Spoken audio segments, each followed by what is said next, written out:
के संदर्भ में हम इस प्रकार से एकत्रित हो पाए। किसी भी कार्य के आशीष के लिए परमेश्वर उस विषय में क्या कहते हैं सुनना आवश्यक है। तो आइए इस पवित्र विवाह के संदर्भ में परमेश्वर के कीमती वचन में से हम ध्यानपूर्वक सुने। और विशेषकर अनुरोध है जो हमारे मंच के सबसे महत्वपूर्ण बैठने वाले हैं, राजा और बहन प्रतीक्षा, ये कृपया ध्यानपूर्वक इस वचन को सुने। जब हम विवाह के बारे में सोचते हैं, विवाह परमेश्वर द्वारा मानव जाति को दिया गया एक आशीष है। उत्पत्ति के पुस्तक में जब हम पढ़ते हैं, प्रभु परमेश्वर कहते हैं कि आदम का अकेला रहना अच्छा नहीं, और उस संदर्भ में परमेश्वर पवित्र विवाह के जो संबंध है उसको स्थापित करते हैं। विवाह एक आशीष है, विवाह एक व्यवस्था है जो प्रभु ने मनुष्य को दी है। जिस अवस्था में वो अच्छा नहीं था, उस अच्छे नहीं अवस्था में से बहुत अच्छे अवस्था में लाने के लिए जो प्रबंध परमेश्वर ने किया वो है पवित्र विवाह। लेकिन क्योंकि पवित्र विवाह परमेश्वर द्वारा दिया गया आशीष है, इसलिए कोई भी विवाह अपने आप सफल नहीं होता, आशीषित नहीं होता।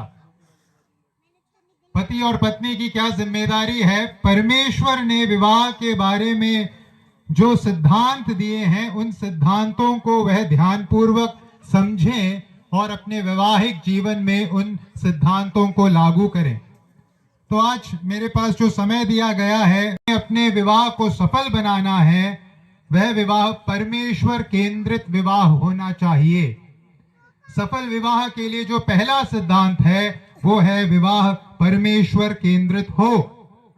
क्या है कारण? क्यों सफल विवाह परमेश्वर केंद्रित विवाह होना चाहिए? उसका कारण यह है कि जब हम पवित्र शास्त्र बाइबल को परखते हैं, हम पाते हैं कि विवाह जो है वो परमेश्वर का कार्य है। विवाह जो है वो मनुष्य के सोच या विचार या समाज के किसी बैठक से उत्पन्न हुए योजना के अंतर्गत नहीं बना। विवाह जो है परमेश्वर का कार्य है। यही समझ हम पवित्र शास्त्र बाइबल में से पाते हैं। जब हम बाइबल की पहली पुस्तक उत्पत्ति के पुस्तक के पहले 2-3 अध्यायों को पढ़ते हैं, या विशेषकर अध्याय 1 और 2 को पढ़ते हैं, हम पाते हैं क्यों हम कहते हैं कि विवाह जो है वो परमेश्वर की ओर से है। सर्वप्रथम हम पाते हैं विवाह की परिकल्पना परमेश्वर ने की है। विवाह की जो योजना है वो परमेश्वर की ओर से है। उत्पत्ति के पहले अध्याय 27 और 28 में हम पढ़ते हैं, तब परमेश्वर ने मनुष्य को अपने स्वरूप के अनुसार उत्पन्न किया। अपने ही स्वरूप के अनुसार परमेश्वर ने उसको उत्पन्न किया। नर और नारी करके उसने मनुष्यों की सृष्टि की, और परमेश्वर ने उनको आशीष दी और उनसे कहा, फूलो फलो और पृथ्वी में भर जाओ और उसको अपने वश में कर लो, और समुद्र की मछलियां तथा आकाश की पक्षियों और पृथ्वी पर रेंगने वाले सब जंतुओं पर अधिकार रखो। विवाह की जो परिकल्पना है, वैवाहिक संबंध की जो परिकल्पना है, डिजाइन है, वो कहां से आता है? परमेश्वर से आता है। दूसरी बात हम उत्पत्ति में देखते हैं कि परमेश्वर ने ही, सृष्टिकर्ता परमेश्वर ने ही पहला कन्यादान किया था। जब परमेश्वर ने देखा आदम अकेला है, और परमेश्वर ने जब कहा आदम का अकेला रहना अच्छा नहीं, उसके बाद परमेश्वर ने क्या किया? परमेश्वर ने आदम के लिए एक उपयुक्त सहायक बनाया, और उस उपयुक्त सहायक को एक पिता के माफिक परमेश्वर आदम को सौंपते हैं और पहला कन्यादान का कार्य करते हैं। तीसरी बात हम देखते हैं, विवाह परमेश्वर की ओर से है, क्योंकि परमेश्वर ने ही विवाह का जो अर्थ है वो बताया है। क्या है विवाह का अर्थ? अगर एक पंक्ति इस विषय में हमें कहने की आवश्यकता पड़े तो हम उत्तर पढ़ते हैं उत्पत्ति की पुस्तक उसके 2 अध्याय के 24वें आयत में, वो है विवाह का अर्थ। उत्पत्ति 2:24, इस कारण पुरुष अपने माता पिता को छोड़कर अपनी पत्नी से मिला रहेगा और वे एक ही तन बने रहेंगे। यह है विवाह का अर्थ। इसके गहराई में जाने का हमारे पास समय नहीं, परंतु जरूर आप अपने जीवन में समय निकालकर इस पद को समझने का प्रयत्न कीजिएगा। हम समझ पाएंगे विवाह कितना अद्भुत है। आगे हम उत्पत्ति में देखते हैं विवाह परमेश्वर की ओर से है, क्योंकि परमेश्वर विवाह के अंतर्गत एक पुरुष और एक स्त्री को एक तन बनाने का कार्य करते हैं। जब हम पवित्र शास्त्र बाइबल के अनुसार जो विवाह दिया गया है, बताया गया है, उसके बारे में सोचते हैं, वैवाहिक संबंध अपने आप में बहुत अनोखा है। विवाह के संबंध का जो गणित है वो बहुत अलग है। साधारण गणित में क्या हम कहते हैं, 1+1 2 होता है, लेकिन पवित्र शास्त्र बाइबल में जो विवाह का गणित है वहां 1+1 2 नहीं है, वहां 1+1 1 है। एक पुरुष एक स्त्री, 2 परिवार नहीं, 2 तन नहीं, एक तन, एक परिवार। ये कैसे संभव है? कैसे परमेश्वर एक पुरुष और एक स्त्री एक परिवार या एक तन बनते हैं? कौन ये संभव करता है? पवित्र शास्त्र बाइबल में हम पढ़ते हैं ये परमेश्वर का कार्य है। मत्ती रचित सुसमाचार उसके 19:6 में हम पढ़ते हैं, प्रभु यीशु कहते हैं, अतः वे अब 2 नहीं परंतु एक तन हैं, इसलिए जिसे परमेश्वर ने जोड़ा है उसे मनुष्य अलग न करे। विवाह में पुरुष और स्त्री को जोड़ने का कार्य कौन करता है? कोई मनुष्य नहीं, कोई समाज नहीं। मनुष्य और समाज के सामने ये कार्य होता है, लेकिन कार्य किसका है? परमेश्वर का है।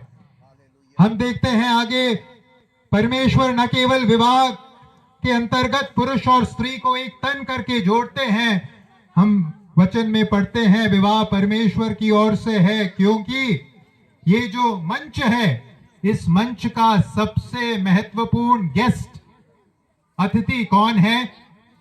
सृष्टिकर्ता परमेश्वर। इस मंच में कई महत्वपूर्ण लोग बैठे हैं, लेकिन एक अदृश्य मेहमान है हमारे मध्य, एक अदृश्य साक्षी है हमारे मध्य, और उस साक्षी का नाम क्या है? सृष्टिकर्ता परमेश्वर है उस साक्षी का नाम। हम मलाकी के पुस्तक, पुरानी नियम की आखिरी पुस्तक, उसके 2 अध्याय के 14वें पद में पढ़ते हैं, इसलिए क्योंकि यहोवा तेरे और तेरी उस जवानी के संघनी और ब्याही हुई स्त्री के बीच साक्षी हुआ है। इस पवित्र विवाह का साक्षी, सबसे महत्वपूर्ण साक्षी कौन होगा? स्वयं सृष्टिकर्ता परमेश्वर।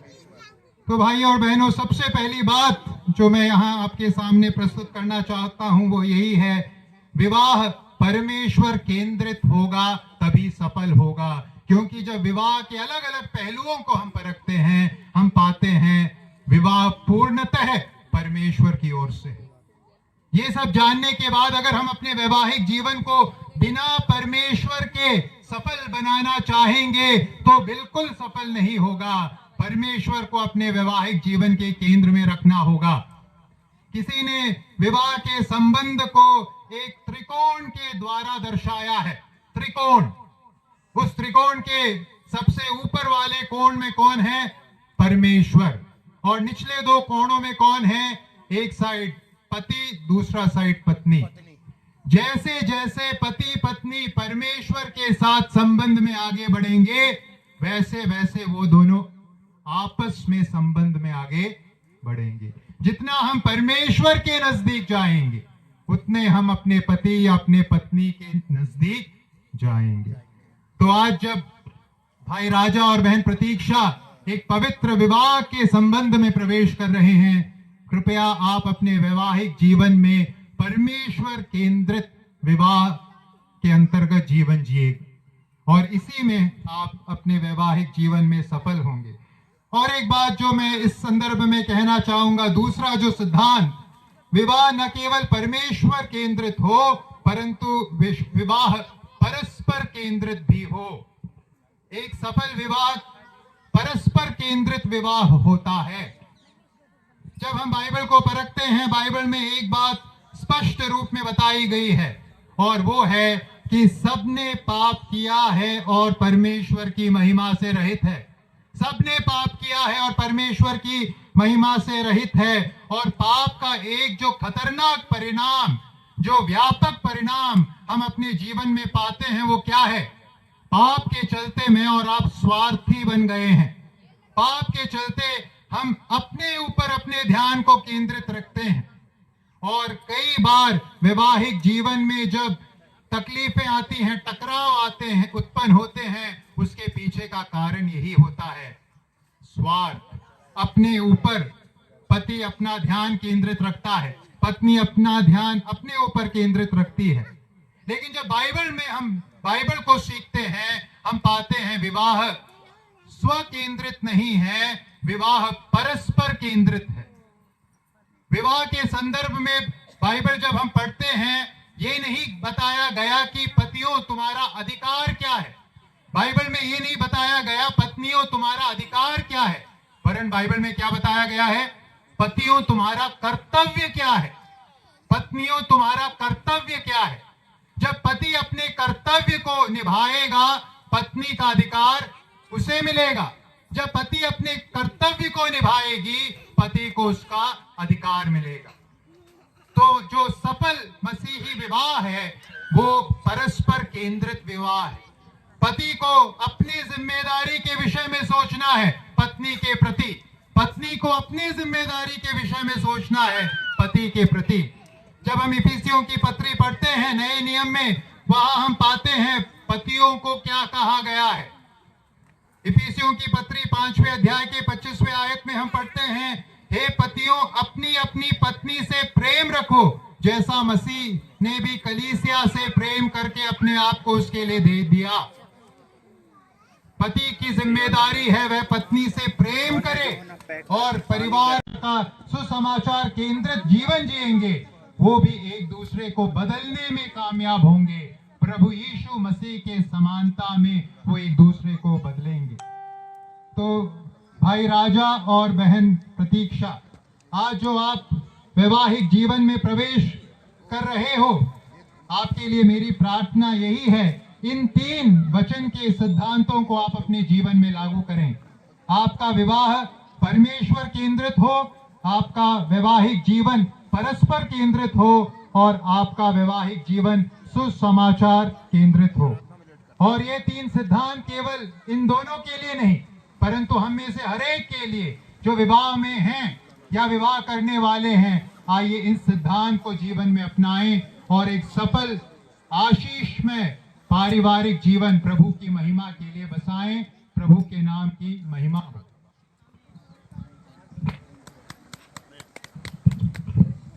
Thank you pastor. परमेश्वर के वचन सुने जाने से प्रभु आशीष देने पाए।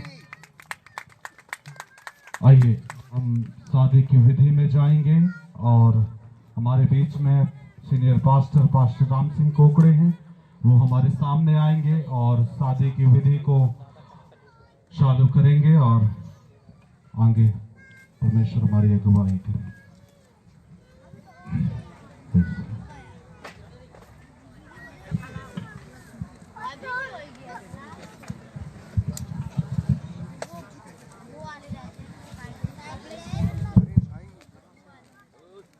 प्रभु यीशु मसीह के मधुर नाम में आप सबको नमस्कार, अभिनंदन। हम आपका स्वागत करते हैं और इस समय में हम विवाह की विधि पर जाएंगे और मैं चाहूंगा कि भाई राजा और बहन प्रतीक्षा अपने स्थान पर खड़े हो जाएं और एक दो सवाल आपसे पूछूंगा, लाइव चल रहा, चलाना इसको, और इसके बाद हम विधि पर जाएंगे। सबसे पहले यह कि भाई राजा और बहन प्रतीक्षा ये दोनों आपस में जोड़े जा रहे हैं शादी की उस पे संबंध में। तो मैं आपसे भी और उससे पहले इन दोनों से पूछना चाहूंगा कि आप बिना कुछ दबाव और फ्रीडम के साथ आप दोनों ये शादी से एग्री हैं, तैयार हैं, कोई इसमें कोई रुकावट तो नहीं है किसी प्रकार का? या मैं एग्री हूँ। मैं भी ऐसे। और इस समय में मैं आप सभी से भी ये पूछना चाहूंगा कि भाई राजा और बेटी प्रतीक्षा की शादी हो और आप के अंदर में कोई ऐसी भावना या कोई बात है जिस पर आप नहीं चाहते हैं, तो अभी आप बोल सकते हैं। इसके बाद कभी भी जीवन भर बोलने का अधिकार नहीं रहेगा कि मैं जानता था, मैं जानती थी, ऐसा होगा, वो होगा, ये होगा, ये सारी बातें बोलने का अधिकार नहीं रहेगा। अभी आपके पास 1 मिनट है, आप इस संबंध में बोल सकते हैं। हेलो।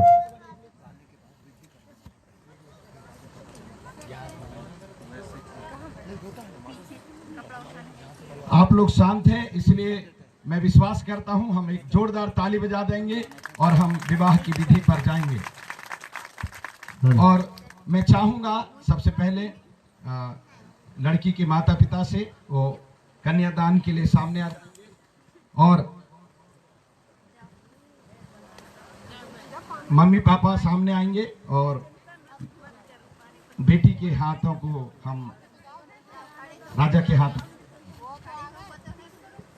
कृपया सामने करा लेते हैं क्या? थोड़ा सा अच्छा, सामने पापा मम्मी सामने आएंगे और कन्यादान करेंगे।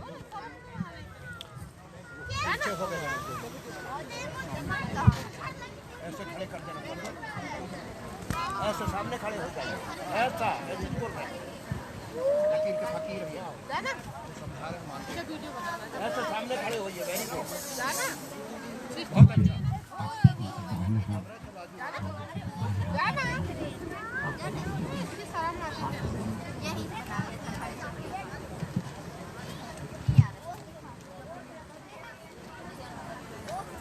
कृपया साइड हो जाए, वर वधू को स्पष्ट पब्लिक देख न पाए।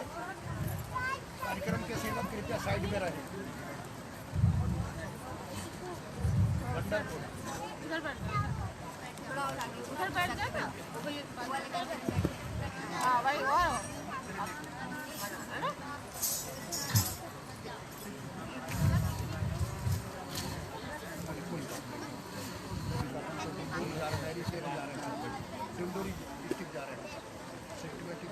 अभी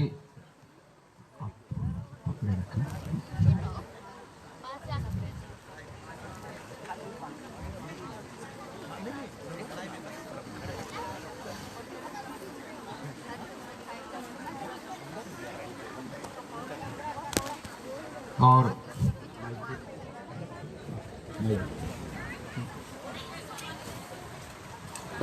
मैं भाई राजा से कुछ वचन लेना चाहेंगे और इसके बाद में फिर प्रतीक्षा भी वचन देगी और मेरे पीछे पीछे आप दोहराइएगा।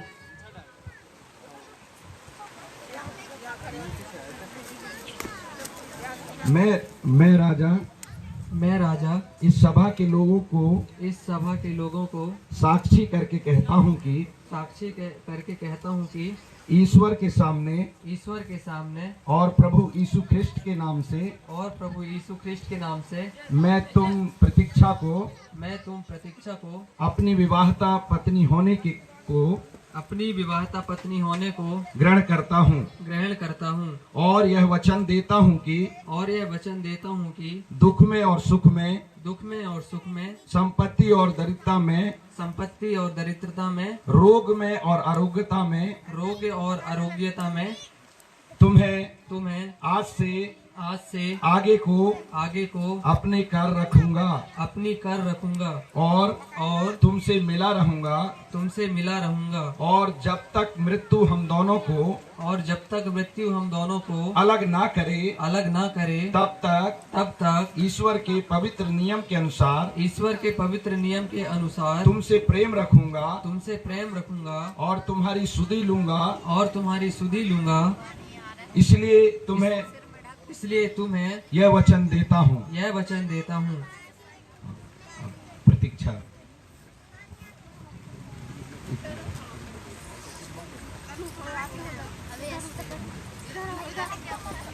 प्रतीक्षा मेरे पीछे दोहराएंगे। इधर मत आना, पानी गिर रहा है। उस साइड भैया लोग साइड। मैं प्रतीक्षा इस सभा के लोगों को साक्षी करके कहती हूँ कि ईश्वर के सामने और प्रभु यीशु ख्रिस्ट के नाम से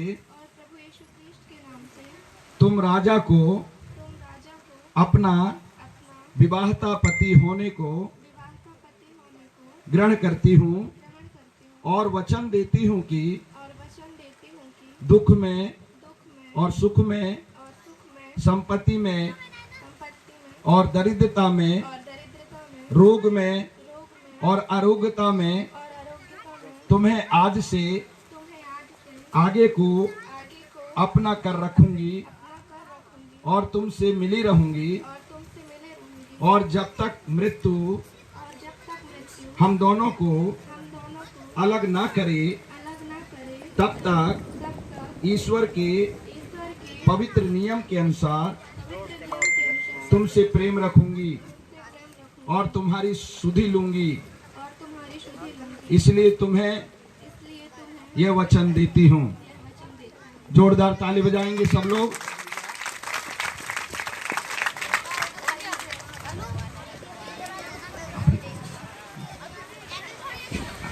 इस समय है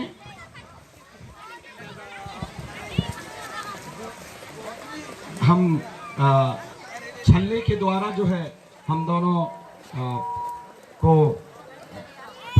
एक दूसरे को पहना करके और जो है ये अंगीकार करेंगे। और मैं निवेदन करूंगा, हमारे बीच में पंडित आचार्य जी हैं, सामने आएंगे और इस छल्ले रिंग के लिए प्रार्थना करेंगे।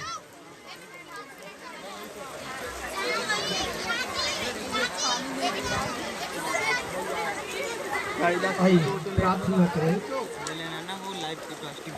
पवित्र सनातन प्रेमी परमेश्वर पिता, हम एक बार फिर पिता पुत्र पवित्र आत्मा के नाम से आपके चरणों में इन दोनों रिगों को समर्पित करते हैं। प्यारे परमेश्वर पिता, बेटी प्रतीक्षा के लिए, बेटे राजा के लिए धन्यवाद देते हैं। स्वामी, इन सारे पिता परमेश्वर बच्चों को आशीर्वादित करें। विशेष इस रिंग को प्रभु हम आपके नजदीक में लाते हैं, इसे आप आशीर्वादित करें, अनुग्रहित करें। सारा महिमा आपको देते हैं यीशु प्रभु के नाम में, आमीन। Thank you. ताली बजाएंगे। वो आराम से अपना दे स्नैपचैट है यार, स्नैपचैट चालू कर देना। मेरे पीछे बोलना।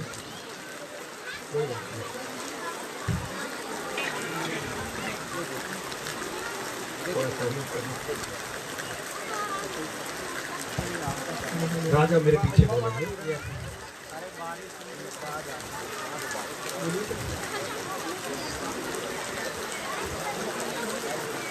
पहले प्रतीक्षा बोलेगी।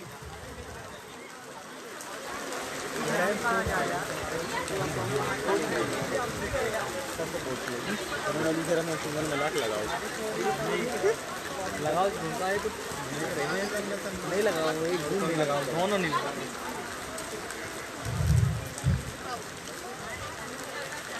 इस छल्ले से मैं तुम्हें ब्याहती हूँ, अपनी देह से मैं तुम्हारी प्रतिष्ठा करती हूँ और अपनी सारी संसारिक संपत्ति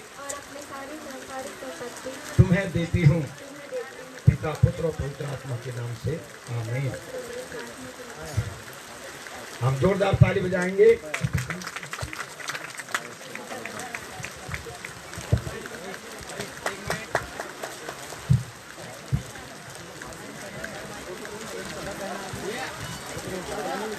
फोटो वीडियो एक साथ हो जाता है। क्यों भाई? वीडियो बना तो फोटो भी आ जाता है।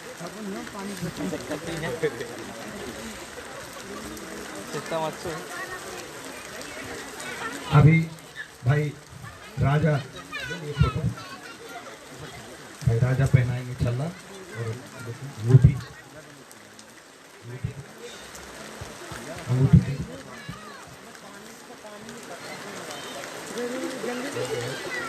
अंगूठी दो अंगूठी दे दो।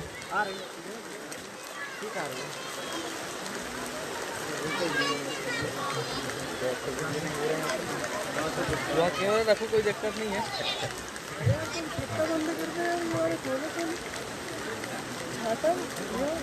लाइट लगाओ, लाइट नहीं जला रही। इस छल्ले से मैं तुम्हें ब्याहता हूँ और अपनी देह से मैं तुम्हारी प्रतिष्ठा करता हूँ और अपनी सारी सांसारिक संपत्ति तुम्हें देता हूँ। जोरदार ताली बजाएंगे।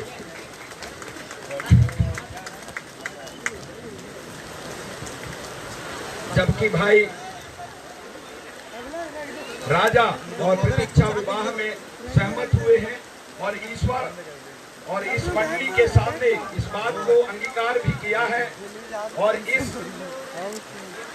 पर एक दूसरे को अपना अपना वचन दिया है और छल्ले के देने लेने से और हाथों को मिलाने से यह प्रकट किया है कि कलेसिया और सेवकों और भारतीय क्रिश्चियन मेरिट के अंतर्गत अधिकार से हम इसे पति पत्नी घोषित करते हैं।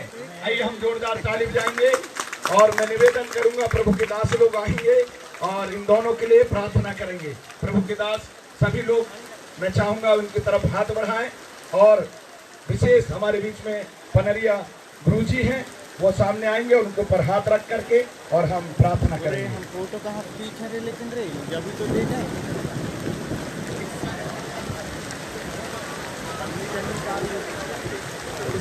ऐसे डालो कैमरा कैमरा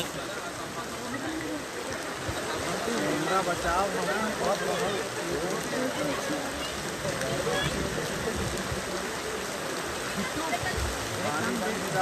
आशीर्वाद प्रार्थना करेंगे हम। प्रभु के दास लोग हाथ बढ़ाएंगे इस तरफ।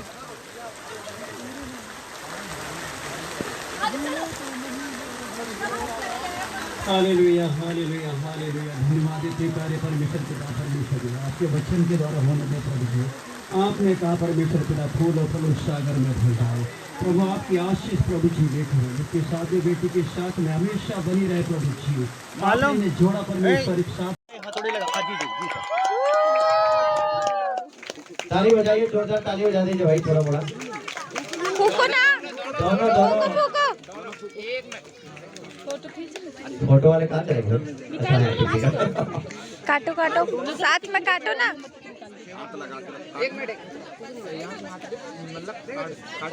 गांठ भी जैसे हाथ मेरी तरफ देखना, मेरी तरफ।